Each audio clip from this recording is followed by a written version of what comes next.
Ladies and gentlemen, welcome back to another episode of the 505 podcast.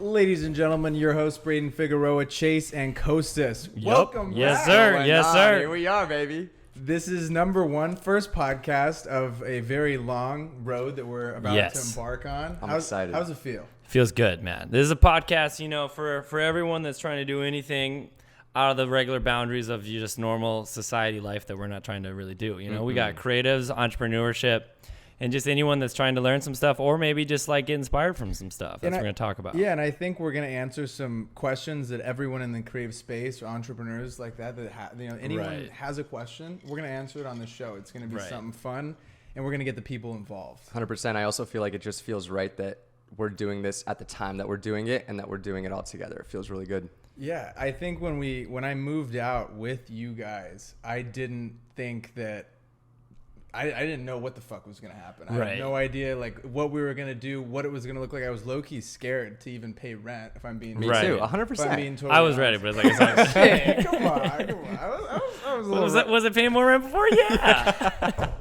Do I pay less rent and live in a nicer spot now? Yeah. Am I farther from the beach though? Yeah. But yeah, no, seriously, tell me about because you went to school in Oregon and then you started making videos a ton. And then you've gotten to the point where you could just make videos full time all the time. Tell me that journey. Yeah, I think so. At Oregon, it was just YouTube. That was kind of what sparked the initial love for filmmaking, and it was all fitness stuff. And with the it was just huge. It's just a monster. Just on so many steroids. If you're just listening to this, listener, the muscles are just they're taking over the whole shot. It's actually pretty frustrating. We really had to go wide on the camera angle. We had to get a 16 specifically to make this. It was like a 12, yeah. Like a pancake lens. But I was at Oregon and I was doing the whole YouTube thing, and I ran into a fitness guy in the gym, a famous guy. He was a few million followers, and I was The Rock Johnson. The Rock. It was Dwayne's cousin Ben. And I see this guy, and I was like, you know what? If I don't go up to this person and introduce myself, I'm gonna regret it forever. Right. And I ended up missing him in the gym, and I was stalking him on a treadmill, and he ended up slipping out. I was looking at my phone, slips out. I sprint out to the parking lot, super dark. And I find this guy, knock on his car, and he's like, "What? Do you want a picture or something?" I'm like, "No, my name's Braden. I make videos." And then he's like, "Nice." Well, I didn't know that. I don't give a shit. That's crazy. Yeah. And so the guy goes, "Funny story." He's like, "I actually just fired my videographer today." And I was like, "It's insane because I'm looking for a new client. Let's get this going." And then timing's everything. Yeah. We worked together for 2 years. And during that time, when I left with him, I got a job working for Oregon back at school. So I worked at Oregon for 2 years and decided senior year, I was like, I don't want to do this whole 9-to-5 thing that everyone's doing, right? You're about to graduate. I'm assuming, was everybody trying to get a job at Wisco? Because you guys went to, Chase and Costas both went to Wisconsin. I went to Oregon. I would say I remember being in a lot of classes in the business school when they were the company that you're going to work for one day, and every time that kind of peeved me because I'm I really don't know if that's my path and if that's what I want to do, and they just assumed, which bothered me a lot. I think so too. I thought for me most of my friends in my fraternity were business majors doing finance, real estate, whatever it may be. So they were all doing these crazy interview processes, and I'm like, by spring term, I feel like everyone had a job but me lined up. Dude, right? Did you feel like? Did you have a job? Did you have a job? No, dude, not at all. I had an interview with Intuit, which my brother worked for, and he kind of set it up. But I was I charmed met the career fair, so I got the interview. Halfway through the interview, I just realized that this is just not for me at all. And she asked me what are you passionate about? And I was like, yeah, film, photography, creating stuff. And she's like, oh, what about technology, accounting? Because that's what Intuit is. I'm like, nah, it's not really my thing. And she was like, yeah, well, that's what this job is, And so I didn't get it. And that was my one real interview. And just a huge blessing in disguise. I remember walking out of there being like, thank God I just bombed that because I really didn't want it. I feel like I missed a lot of opportunities. I just had little failures that would hit me. I think senior year, I remember I applied for this scholarship that was a $15,000 cash scholarship. And I was like, oh, you have to have proof that you already had a business. I'm like, I have a business. This is great. I'm a filmmaker, So I went in there and I remember it was 6 people that were all from the business school. Every other applicant, there was 13 of us. Every other applicant, 12 business kids. So I'm going in Right. there like the only kid that doesn't know all these people. Right. My idea was so much better. All these other kids were concepts. I'm like, actually, I've made money already. Yeah. You know? Just not Yeah, a lot, yeah, but I was like, I've right. made money. And they were like, yeah, we think you're just not charging enough. And I was like, fuck all 12 of you guys. Like, I'm gonna go show you that you can make money as a creative, and I'm gonna remember this forever. I'm gonna tell the story. And Yeah, they dude. denied me from that scholarship. It was 15 grand. I was super pissed. And then I didn't want to do the entire route. Like everyone was getting the 9 to 5. I was like, I'm gonna try and start a company, and we'll just kind of see how it goes. Uh-huh. I'll figure it out. I'll fail. I'll learn. I'll do something at least productive that'll put me closer. Because Right. I knew the goal wasn't to work at a job. Right. Never. You know, Right. I just knew it wasn't. So I was like, okay, I gotta figure something out. What do you think that was because of? Like for me, both my parents have their own business, and I just always grew up with that in the household of like, yo, like do your own thing. Like you can get a job to like kind of get the experience, Yeah. but like it's better to have your own thing and like to have your own business. Yeah, I think my grandpa specifically was just a business owner and a dog and a number one at it. And I was like, okay, obviously. And I read the 4-Hour Workweek. Sounds super cliche. I know that Right. sounds so stupid. And like every entrepreneur's like, oh, read the 4-Hour Workweek.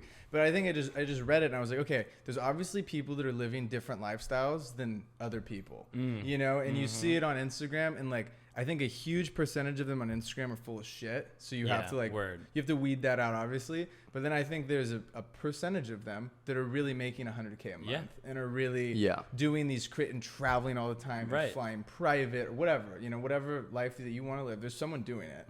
And I was like, okay, I think my lifestyle that I want personally is more that route. I Right. think it's more lavish, and I want to make a lot of money. I want to work super hard. I want to own a business. Like those are all the things that were going through my head. So I was like, okay, everyone else doesn't want that. Obviously, they're gonna go work for somebody. I'm gonna try and figure this thing out. So then I found this business partner who lived in LA, Chad, our old podcast, Chad Nutter, and we went and started a company in Bali.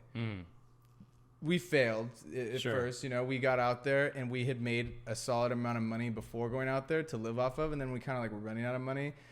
So then we decided to come back to the U.S., and that's when I got a job at the Lakers, and that's Right. where we're currently at. So we're currently working there full time right now. Yeah. Yeah. I mean, also for you, I feel like two things. One, how cool of an experience that you got to like go make some money and live in another country Right. as beautiful as Bali. You got that 2 experience. months, I 2 feel like months. that also kind of scratched your itch of like, oh, I want to do this a lot more, right? Yeah. And then, you know, also like you said, you like, you know, failed or whatever, huge learning experience, and now you're I wouldn't even, filming with the yeah, Lakers. and I wouldn't really even classify it as a failure because nothing like we didn't like this business didn't go under and we still have money in our Right, bank accounts when we right. came back. It just was like we went out there thinking that.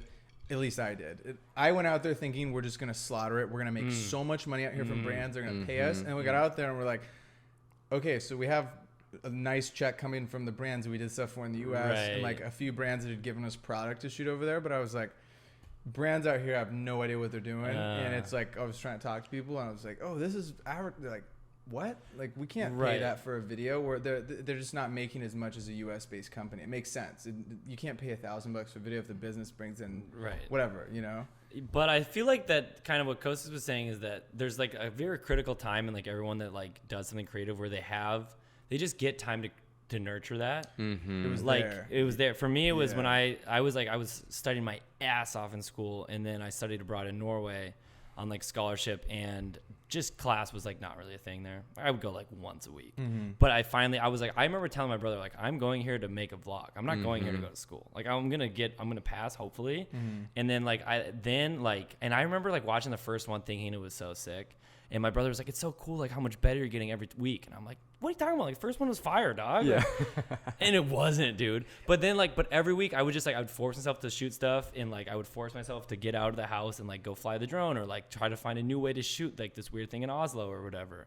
And then by the end I like rewatched that one actually today, and I was like, oh, this is like kind of how I make videos now. Not like quite, but like the similar kind of mindset.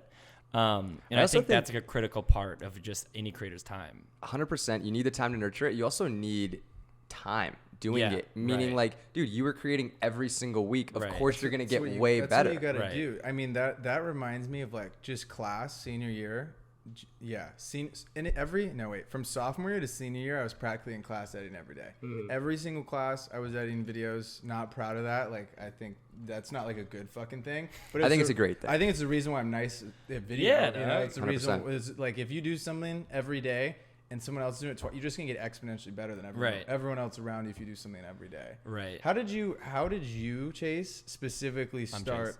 the creative journey? You know, how did you get into it? Um, Because you got into it way younger than I did. So I was freshman year of college. You were?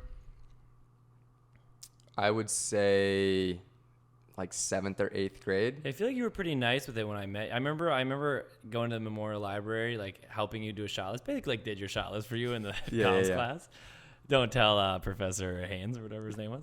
But I remember you showed me like this video that you made, and I was like, oh shit! Like I thought, like you were like, yeah, I make videos. Like I didn't know, I didn't know you. And then I remember saying, and then you're like, yeah, like I don't fuck around. And I was like, oh, he doesn't fuck around. I didn't know. No, I started making videos. Yeah, like I think I started making like longboard videos because like all my friends were really good longboarders. I was less good. My friend Patrick's just phenomenal.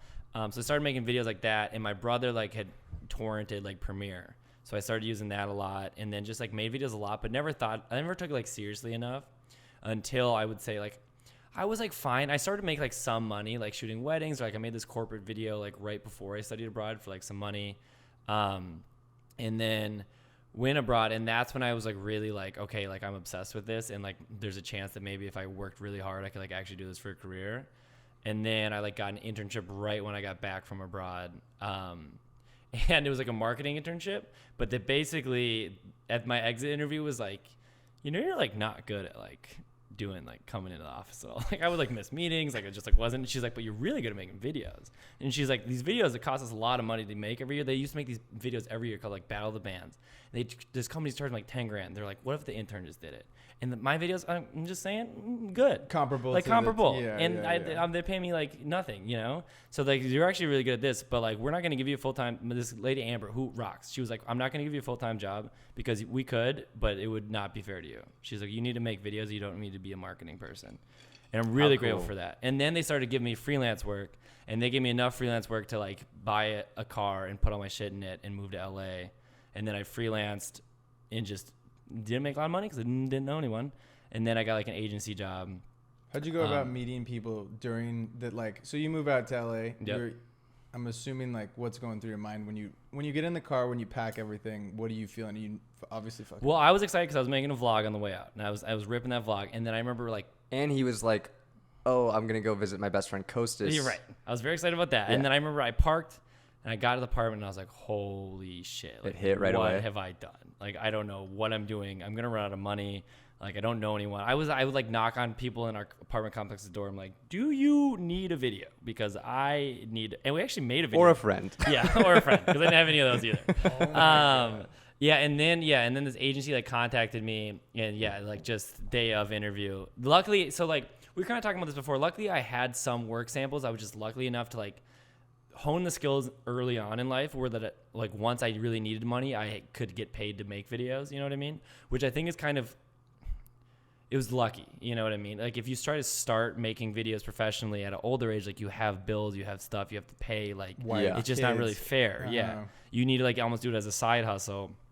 But I had like enough in my portfolio to get this job. I didn't really know what I was doing. Don't tell them that. I mean, it's fine, it worked out.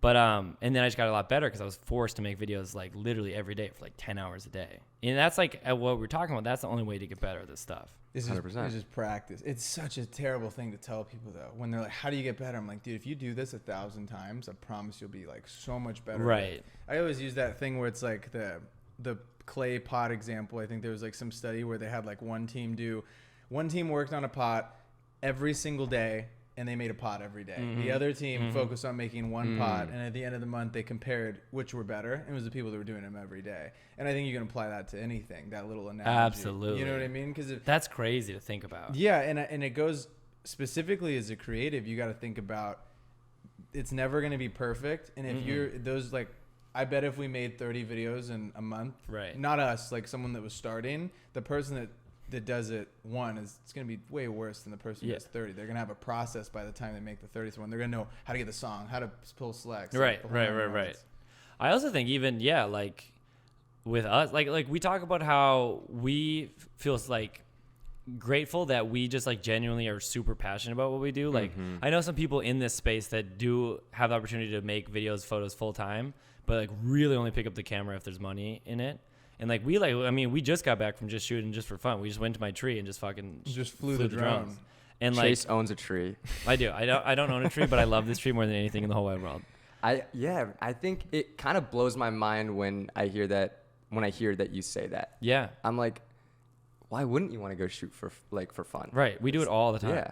I also think going back, like trying to make something perfect. I remember when I made like a full abroad edit, because that's kind of about the time when I really got into the travel videography. So we all made abroad edits. And I think it's because you have you have time. You have time for the first time ever, and also like, and this is sound ritzy to say, but when you have somewhere else to be, it's just so creatively inspiring. 100%. And when everything's new and the grass looks a little greener and Your like brain's the, flowing, dude. exactly. The creativity's flowing. I remember I thought, and it's funny you were like, oh, this kid's like really good. I remember I had too big of an ego thinking I made like the best videos. Sure. When it was like I was decent at it, but I wasn't like amazing. Yeah. And so then I look back at my abroad edit. I remember like coming home to edit my abroad edit and being like, I'm going to blow everyone away. Yep. Like people aren't going to know what hit them. Yep. And I go back and look at that video. I'm like, what? Right. What was I doing? But I think about that every time I watch a video that I made in the past, even like a month ago. I'm like, what was I thinking? Do you think creatives are always But 10 ahead? Well, you know what that is? Is that it's because we're improving. And if you watch your old videos and you didn't think they sucked, that just means you're not doing anything good. A business owner that I met that they make all the ads for McDonald's, Subway. They're the #1 like fast food ad maker, whatever. The owner of the company. I remember we went over like a My Year video that I made in like 2017. He was just ripping it apart, just like giving me all these feedback. And I'm like, I didn't really want your feedback, but like it's fine, you know. And so after he asked me, he was like, now I want you to come back and call me in a week and watch it.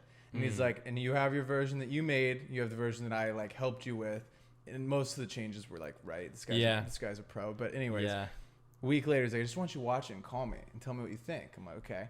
Watched a week later, and he's like, what are your thoughts? And I'm just bitching about all these shots I would have changed, you know? And he goes, it's great. It's exactly. He's like, if you would have called me and said it was great, I would have told you that you shouldn't be in the field. You weren't going to be big. And he goes, but because you called me and you told me like all these things that are wrong with it, he's like, I know you're going to be great. And I was like, that's really good to hear. Because and I think there's a fine line though of being a harsh critic on yourself, very fine line, and being like, okay, I'm happy with the piece, but then also like trying to be constantly improving. Right. I think you have to be constructive. You have to be proud but never satisfied. Sure. Yeah. Proud of your work. Yeah. But you're like, this can be better. Even if you're like, this is the best thing I've made, always be like, I can always improve. Mm-hmm. Yeah. I like that. Kostas, why don't you tell us a little bit about when you started, when you picked up the cam, when you thought, you know? Yeah. So don't go into when you thought it was a full-time thing, because that was a great question we'll get to later. You know? But go into how you really started. Yeah, similar to Chase, grew up skateboarding, snowboarding, doing action stuff that I really enjoyed, like those flip camera, or was it the flip cameras? I had one of those. Right? Mm-hmm. They were so sick. Yeah, that was like the start of kind of like the action cams, GoPros, iPhones finally like had good cameras and like and video. So kind of just started for fun shooting that stuff with my friends. I was in a student TV class in 8th grade, and that was like for our homeroom. We would make videos for the schools. We had like a whole period to like mess around. That's where I really learned to edit and film. And then in high school, same, would do it for fun. And then got introduced to YouTube stuff and just like making YouTube videos. And that was in college. And like, I never really thought I was going to do it like professionally. I thought I was going to use my video editing skills to like become a personality on YouTube. And that was kind of like my first step that I took, doing like skits and trying to make funny videos, still making like edits from like spring break or just like trips that I would take with my family and stuff like that. And then just really had a big passion for it abroad really helped as well. Yeah. Abroad sounds like Yeah. it's great for all of us. Abroad was big for me. Bro- Oh, I had this Yeah. beautiful I was Swedish making- girlfriend. And I just was making videos. It was wonderful. Making videos, making love. Sometimes, never mind. Sometimes at the same time. That's, never let me do that. That's hilarious. That's why they broke up. Just kidding.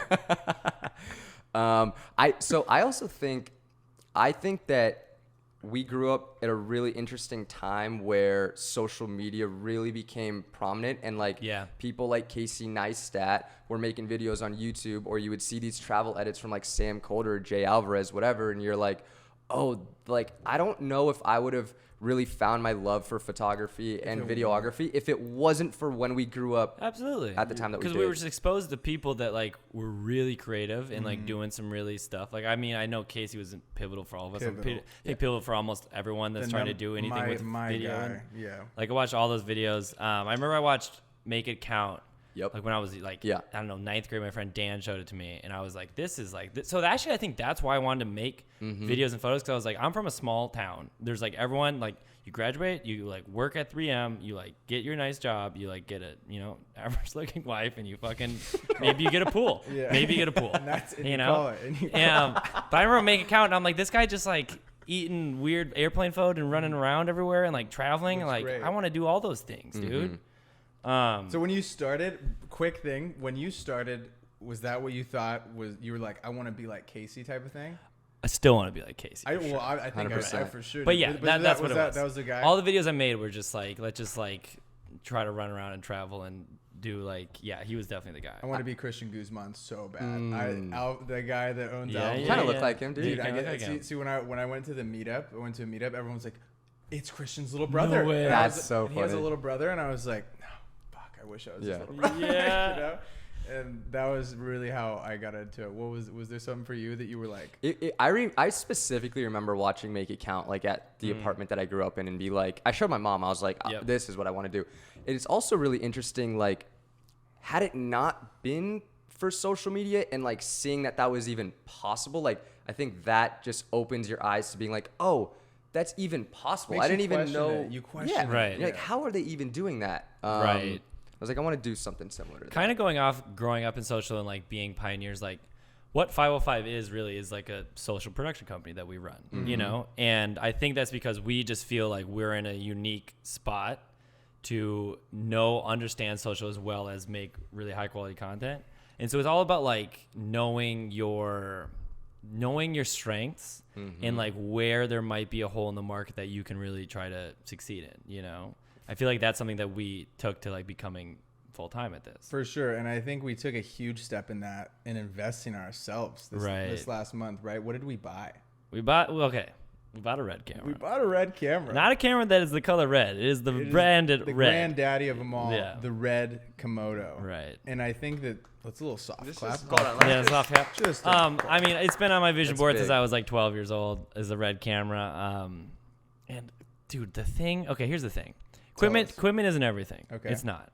You can tell an incredible story with a crappy phone, with a crappy camera, with whatever. But yeah, we were shooting this commercial the other day, this clone commercial, and like this guy had like a Sony rig on a Steadicam. We didn't really have time to switch the Komodo onto the Steadicam. And love the guy, great shooter. But when we were comparing the shots, the red, even to the A7S III, very good camera. God, the Komodo just blew it out of the water. Yeah, it's crazy. Especially, I think in a scene inside with like a light, you probably wouldn't notice it, to be honest.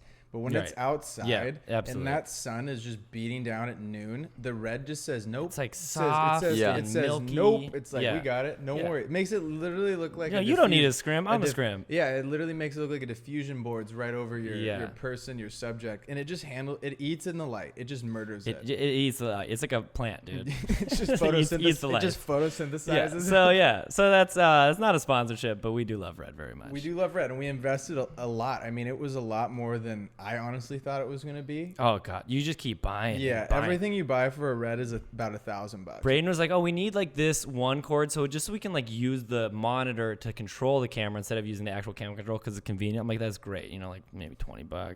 It's nice. I can't wait." Just And Amazon. Braden comes back, he's like, "Yeah, so it's like $400." I'm like, For "No just- doubt, no, for just like for just a silly the memory card, $800. Yeah, Got two of just them. all the just things. light. talking Everything's about so how expensive. like how high your your credit card bill is. and Oh you're just my like, God, our credit just card hurts. bills have just been Yeah. to the moon. But it's investing in yourself. yeah, exactly. And you can never go wrong with investing in yourself. And You have control. It's the only investment you can make that you have control over. exactly. And I think that it was the best idea for us right now where we're at, and we're already seeing it pay off, and it's gonna rent the shit out of itself. Like we really think, we yeah. really bought. Yeah, We hope so. I haven't rented it We're yet, praying to but God. We haven't If- tried, If you're but we listening will. to the pod and you're Yeah. in Los Angeles, Do you want to rent a please rent? call us immediately so we can pay back off the rent. so I can pay rent this month. But in all, it was a great decision, and I'm happy to see just the future of what it's going to be like and the jobs that thing's going to attract. Right. You open yourself up to bigger stuff when you are just decide like I'm not a videographer anymore. We have like a very expensive camera. We have high level creative. We direct and we produce Yeah. high level content. I'm proud of you guys, man. You guys are stepped into a new, Right. you know. Are you ready to new talk level. about the thing that you just stepped into or no? Do we want to save it for another pod? We'll save it for another pod. Okay, I like that. Because it has fun news that we'll yeah, share. I got some He's exciting kind of stuff moving in that- silence right now. Yeah. Which is good. Which is good, and we It's like really that. hard. I'd rather It's really hard because it's real, guys. It's really cool. I'd rather put it on a billboard. I'd rather let everybody know. Because it's really dope. Yeah. But we'll Coolest let thing of my life. Episode 2, we'll Episode 2. We'll let them know. Episode 2, we'll put it in the title. Yeah, if we can put it in the title, I like that. Um, For the end of this show, do you think that it'd be a good idea to go to my story and talk about some of the things Yeah. that Really quick, last thing I was going to say about the red. Yeah. We were joking about renting, but there actually is something to like, if you have a client that's like, yeah, we have, like, you're getting paid some money. Like, you can rent this camera, not ours specifically, I mean, but you should, for like $200, and then you can make something that's truly professional looking, like looks like a movie, and you can make like a spec ad or something like that you have in your portfolio forever. And it's like, yeah, I can, and without it just spending 15 and that's grand to without get the spending damn- 15 yeah. you can spend 200 on a day. Yeah.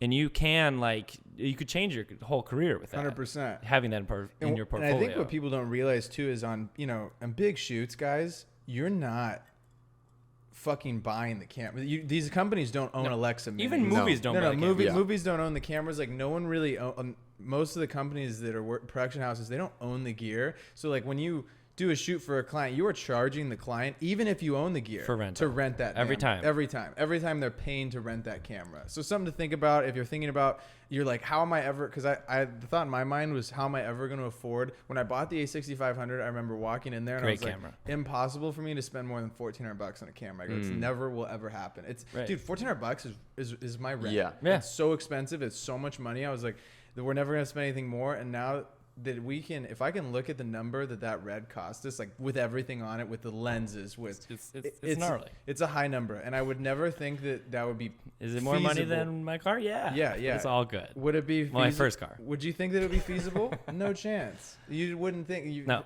It's I not. didn't think I was gonna live in an apartment that had a red, Right. but here we are. Here we are. And I'm loving it. Oh, it's great. Dude. It's good energy. It's just like a little Yeah, token yeah. of good energy. But yeah. also, like, going off of that, like, you don't necessarily need to rent a red. You know what I'm saying? Yeah. Like, Right. you don't have to spend FX3, it. You get the FX3 for like $100. If you are on a crop sensor lens right now, if you're on an A6500 and you want to say, you know what, I want to try full frame, like, that's $60 for a day, which is, not that. having not as much. gassed up high equipment. We all shot on the A6500. I think the A6500 all like changed our lives. Like, Yeah. we all Yeah. made stuff yeah. that I have stuff still in my portfolio in my reel that I shot on that camera. I made some expensive shit. Well, with that's that. Yeah, embarrassing. exactly. Little kid. But no, I made a video that was like. I mean, are we gonna talk numbers on this podcast? I guess it could be helpful. I made a video that was like, I think I paid like 13 grand on the A6500. Most of it was editing. Don't get me wrong, but A6500, That's dude, crazy. you can do whatever. I mean, that's the video that got me out here. That's crazy. Wait. You made 13,000 on the Yes. video? With, Yes. with Oh. the A6500. Yes. I never Okay, made gotcha. quite numbers like that with it, but I definitely like made It was a special occasion. cumulatively a lot of money. That's with, not every time. It was a special no, occasion. yeah, but cumulatively with that little camera, So much. made a lot of Yeah. money with that little thing. I mean, and you could still be shooting some of this like. You know, like, you can still shoot that great. thing rips. I used that camera the entire time at Oregon. I still own that camera, no, dude. it's a great camera. I sold mine. It's okay. You sold yours too. Yeah, I did sell Don't mine. pretend like you didn't. I did. sold- I was- sold But we still have mine. one in the apartment. I won't sell mine. I Good. use it for camping trips. Yeah. I throw that thing in the fire. I think you can't break that thing. No, I just- you dude. can kick it across. You throw it down a mountain. I like it's literally fine. threw it down a mountain. I once in love- the Tetons. That's funny. I love how much Chase just loves vintage stuff. You know, he's got a typewriter in his Typewriter, room, A6500. A6500. Yeah, because the film cameras are definitely newer than A6500. Should we pop into these DMs? Let's pop in the DMs. Some of them are pretty good. Okay, so the moment you realize you could make video a full-time career, go. Rapid fire. Rapid fire. We don't have a lot of time. I Producers tell us to stop. Our decide. producer's fucking nagging us over here. Yeah, sorry, Mike. I decided when I graduated college, I was pursuing a bunch of different things in the entertainment space. That I wanted to be in front of the camera. I thought I wanted to be a DJ. I was doing social media. I wanted to take photos and make video. And it was 2 years after I graduated, I was like, you know what, this music thing isn't for me. All the stuff I'm leaning towards and I'm enjoying is with a camera. I'm gonna take the leap. Stopped doing music. Stopped working at a restaurant. Instead, I'm going full time, and got like a new gig the same week I quit my full time job. And what was that gig? Changed my life. Just some specifics for the It was kids? a retainer gig making videos for a gym. Right. I remember that. That's sweet. Yeah. I remember being freaked out senior year when everyone was getting a job and I was stressing hard and I was like, I still just don't, I'm like, I don't know how I'm gonna make money with this damn thing. Right. Like I have no job lined up. Right. And the Ducks had offered me a job to go back like again. So I was gonna go back again and keep working for them for another like year or whatever. And I was like, After you had graduated? yeah, so I had worked for them full time for 2 years, but then when I graduated, basketball offered me a job because they loved working with me. Just like basketball in general. specifically, All of basketball asking me job. everything basketball, me inserted. A lot of travel. A lot of travel. Every game. China basketball. So I was like, okay, I was like, I don't really want to do that though. I want to get out of Eugene. You know, I wanted to Right, experience something right. new. And I met with this professor who I respected a ton. His name's Tom. She sounds hot. This is a dude. And we meet with Tom and I go into his office and I was like, I need help with like what I'm going to do, like a job. Right. I need you to just like hold my hand and help me a little bit. And he's like, he literally asked me, the meeting was like 8 minutes long. I show him my reel. He goes, looks at me, smiles. He goes, what do you want to do? And I'm like, I want to make videos. He goes, you're going to make videos, okay? And I was like, you're going to figure that out. I'm like, or that's it. You're going to make videos. Yeah, okay. That's beautiful. No, I know, but I was like, but for a kid to like finally hear an adult that like gave 100%. they gave a Right. fuck and was like older and had been a creative director at a huge agency Yeah. before, and so I'm like, you've seen some spots Right. before that I like can't even right. imagine, Right. and you're gonna tell me that I could do it? Like, okay, I got enough fire under me. Your confidence is gonna rub off on me. I'm gonna do it. And that was the moment. You sometimes need that. You know, Yeah. sometimes like you don't believe in yourself 100%, and then you have someone who believes in you, and you're like, oh shit, maybe this is possible. That's what I love to do on social, though. I feel like Yeah. a lot of the content that I do, like, I think if you meet me in real life, you'll probably know that, like, my content is probably really similar. But the stuff where I'm, like, motivational, I'm not going up to my friends and being motivational, I'd say, like, all day long. Sometimes we get pretty hyped in the car Yeah. sometimes. Do we really? I mean, What are you talking- we were- yeah. on the drive home from drones, we were freaking yeah, out. we were freaking out. Okay, but We got this. We're gonna be here. We're taking over the world. no, but like I think I really enjoy putting out Yeah. content like Yeah. that, because then the messages that I get from a person that was like, yo, I was gonna fucking quit, but I Right. saw that vid and you fired me up That's just like- enough. And it doesn't even matter. Like some of those videos that I get messaged on get like 200 views. Right. No, like nothing in comparison, right? But like Right. as long as you touch one person out there, you're doing something right. Right. You also With, just- with your words. Yeah. It's If as long 2021.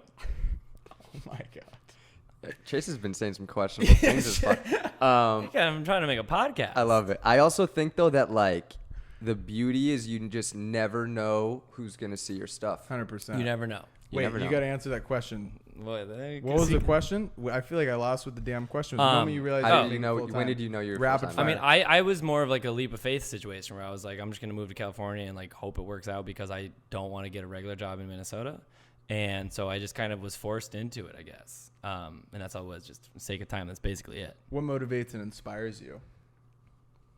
Great question. What motivates and inspires me? I think seeing other people's work that moves me and thinking that I have the chance to do the same for other people is really inspiring and motivating and makes me want to be and get as good as I can at my work and put 100% effort into everything that I Right. make.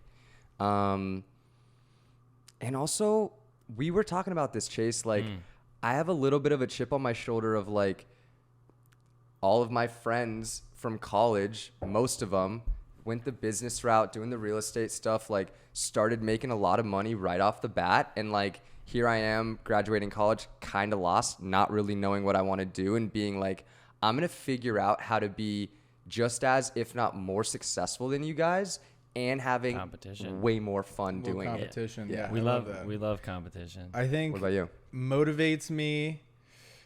Ooh, okay. I think legacy, because I want to have a legacy in the video space. You think that's from your grandpa? Yeah, kinda? 100%. Yeah. It's 150% from that. 150%. Yeah, 150%. No, yeah, I want to be number one. Mm. And then inspires me.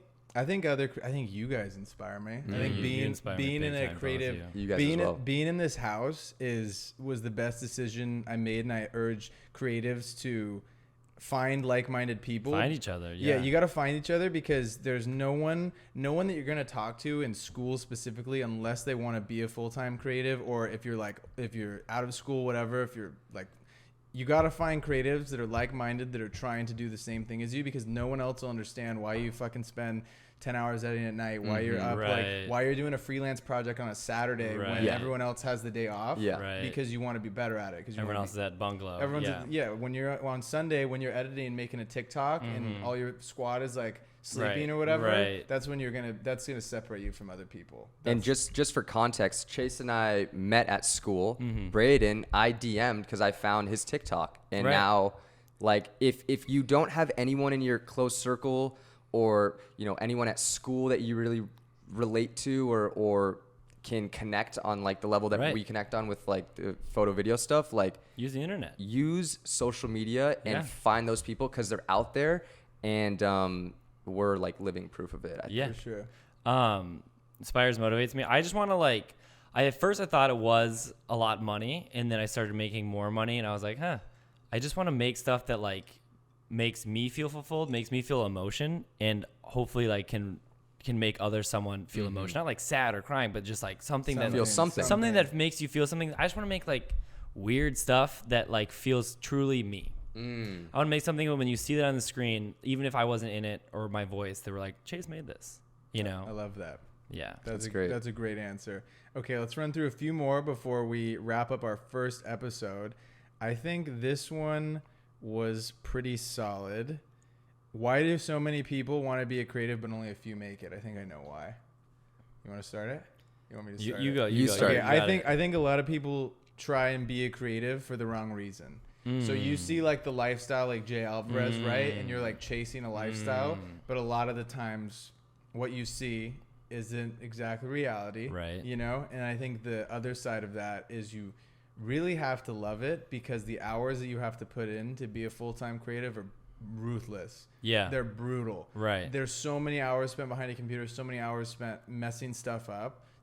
You fail like all the time. Right. You mess stuff up I've messed up something like a few days ago. And Right. shit. Like it's just very easy to mess things up, and you have to always be like, okay, how can I get better at this? Not like, oh, I'm going to be fucking rich or I'm going to be famous. Right. You're just going to fail. You don't want to like the people that are creative because they want to create. Chasing Make numbers succeed. Chasing numbers ruins If you it all. want to be creative because you want to be famous or have a lot of followers or like whatever, have attention from pretty girls or whatever, it's not the same motivation. It's not going to lend itself to success. I think so too. I love that.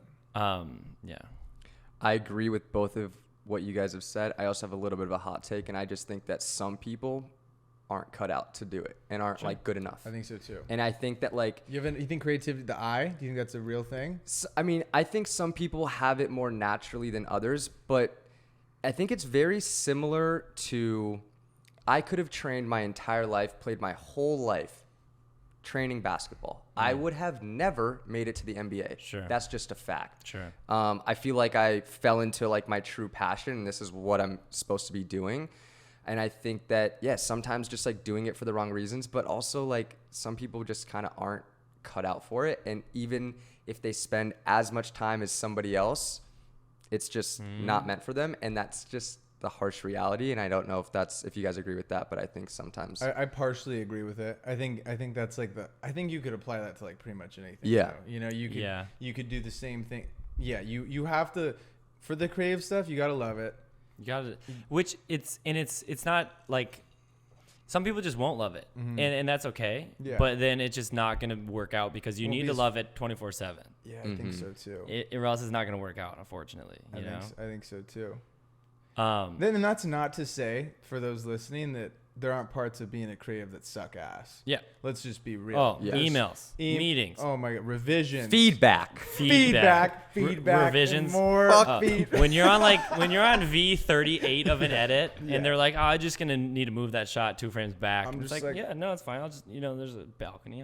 Yeah, I'm I'm just gonna just go. gonna swan dive off the balcony. That's great. Yeah, But that's tough. okay, going back to the like not being cut out or whatever, I tried being a DJ and making music, and as much time and effort as I put into it, I was like, this just isn't for me. I'm like Sure. not musically talented, Sure. but I have a talent with the camera, and I think that like that's just the case Yeah. sometimes. I think the last question that we should end this on is, because we all get it a lot. I got it like 3 days ago. Is like, how do you go about finding projects that will pay? Like, how do you go about finding clients? How do you go about finding work? Because I think there are creatives that are genuinely talented that make no money. For sure. I think that's a huge the biggest percentage of creatives make no money. Which is sad. It's 'Cause sad. I've seen some that are wildly talented, and Oh, I'm like, yeah. oh, what do you charge? And I'm like, why? Yeah, no, I think it's one, you have to look for the right clients that Yeah. need, so right, like you're not a mom and pop shop on the corner can't afford to pay you $5,000 to make a video. Right. It's just not possible. It's not Right. feasible. And it's like, you can't go to a small business like that and expect them to have a huge marketing budget, because they don't. And then how do you go about getting those bigger marketing budgets is you make spec work to be able to send to potential clients. And Yep. then you can get emails from LinkedIn, stuff like that, right? So you rent the Red, like we were saying, you rent a Komodo, Yeah. or you rent something that, because if you're using a pea shooter Right. and you want to shoot for someone that's paying $10,000 a video, Right. you can't show up with a pea shooter. No. You know, you can't show up with a DSLR if Right. you're getting paid $10,000 to make a No. whatever. You know what I'm saying, for the Absolutely. majority, right? So then you rent and you make a spec ad for said company that looks like something that they put out. Right. Because you don't go up to the Oregon Ducks and show them something that doesn't look like the Oregon Ducks brand. Right. They're gonna laugh at you. They're gonna Right. be like, cool, man. We have 10 people that do it exactly how we want to do it. Why would Right. we hire you? Right. You know. So I think you got to apply that to brands and businesses. I'll let you guys go. And yeah, like if you want to say you want to work for Nike, let's just as an example, make work that you are passionate about that like Nike would also like. Find a client that makes videos that you like to make before any money is involved. You know what I mean? Or else you're just gonna end up making videos that you don't care about, and they're not gonna be that good because you won't put any extra effort into it. I think study other people's work as much as you can and try to like emulate that and take inspiration from that, and just hone in on your craft. And you got to work for free a lot of times and like kind of eat shit and like build up a portfolio, and then you'll be able to start, making. And then going money. off that, like, I think it is important, to like, you learn from people that you watch. You like, you'll try something like, oh, he does it like this, I'm gonna do it like that, or she does it like that, I'm gonna do it like that. And then until you get to a point where you are skilled enough to like create your own voice. You know what I mean? I think that's a really important switch. That's really hard to do. Yeah. And then I think that's when you start making some serious money as well as like acknowledgement. For years, I felt creatively frustrated and everyone pitch it, like people that pitch this as a course, like find your style, that's bullshit. That is the most bullshit. It comes from that's the within, most not a bullshit chance. thing. If anyone's telling you, I'm gonna help you find bullshit, yeah, dude. It's yeah. all bullshit. Because Yeah. the way you find your style, What do you think it is? bullshit. The way you find your style is by making 1,000 vids. Absolutely.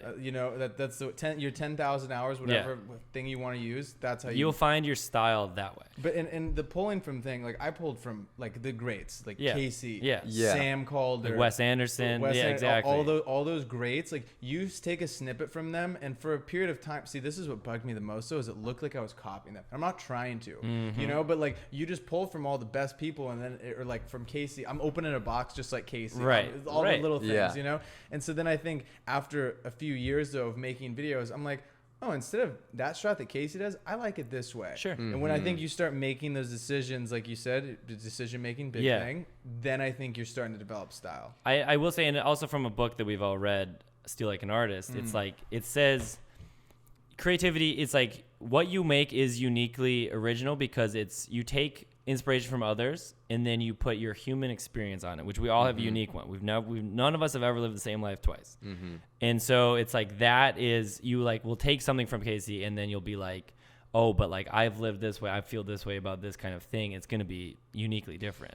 I also think going off that, like Casey has drawn inspiration from other people course. that he's inspired by. So like nothing's Like Tom really Sachs, like, original. yeah. Van, his Yeah. brother. Right. You see Van's videos and then it all Yeah. makes sense. You're Right. Like, oh, Van. And this- his older brother, Yeah. and like Tom Sachs, like fostered both of them Foster- basically. Yeah, he's like the dad of, Right, of, like- the, of the whole. But even then, like I'm sure he was inspired by someone else. Like 100%. Yeah. like you, if nothing's original, you just don't know who the original artist might have been. Mm-hmm. You know, but you take a little bit of it and maybe take a little bit of someone else, and now you have your human experience. And you have something uniquely different. Ladies and gentlemen, thank you so much for tuning in to the episode 1 of the 505 podcast. If you're still here, make sure to lob a post up on your story. Tag the 3 of us at Chase Aroni, at Kostas Garcia, at B Figgy, and we will be sure to shoot you a DM back. Let us know what you liked about the pod. Like and hit that subscribe button. Subscribe. You don't have to smash Bang. it. It stresses me out when they smash it, but you can like Just tap hit it. it. Just give it a love you tap. can hit it pretty hard. Okay, hit that shit. But don't break your computer. It's important. And we'll see you guys all next Monday. Peace out. Bye.